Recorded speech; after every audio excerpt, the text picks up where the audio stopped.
Picture Jerusalem in the mid-1800s, a city still trapped within its ancient walls, crowded and disease-ridden. When the gates closed at night, the outside world was considered a place of danger, darkness, wild animals, and bandits. And yet, one man dared to challenge centuries of fear. He built the very first Jewish neighborhood outside the walls. That single act would set in motion a chain of events that connected Mishkenot Sha'ananim, the First Aliyah, and even the upheaval of World War I. By the end of this story, you'll understand why a simple windmill and a handful of brave families played a role in shaping modern Jewish history. In 1860, Sir Moses Montefiore, a British Jewish philanthropist, decided it was time to expand Jerusalem beyond the walls. He purchased land and built what became known as Mishkenot Sha'ananim. It was a revolutionary idea, but no one wanted to live there. The thought of spending nights outside the protection of the city seemed like a death sentence. To persuade people, Montefiore offered housing, food, and even financial incentives. Slowly, a few families agreed. That step was small, but it was historic. Mishkenot Sha'ananim marked the beginning of the modern expansion of Jerusalem, a seed that would grow into something far larger than Montefiore himself could have imagined. 2 decades later, in the 1880s, a new movement began. Across Eastern Europe, pogroms erupted. Jews faced waves of violence, oppression, and anti-Semitism. Out of despair, but also out of hope, thousands chose to immigrate to the land of their ancestors. Between 1882 and 1903, roughly 25,000 to 35,000 Jews arrived in Ottoman Palestine. This period became known as the First Aliyah. They were dreamers and pioneers, coming largely from Russia, Romania, and Yemen. But they faced crushing hardships. The land was unforgiving. Malaria and disease spread quickly. Many lacked farming experience. The Ottoman authorities imposed restrictions.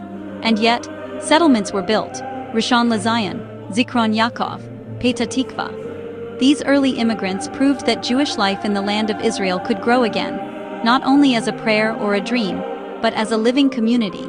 Still, an even greater trial was waiting. A storm that would test everything they had built: the First World War. Before we step into that storm, let me pause for a moment.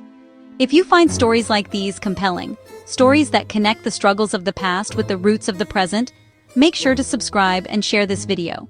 Because what happened during the war is not only dramatic, it's often overlooked. And what I'm about to tell you might change how you think about the survival of the early Jewish community. In 1914, war swept across the globe. The Ottoman Empire, which controlled Palestine, entered the conflict on the side of Germany. For the Jewish community in Palestine, the Yishuv, the war was devastating.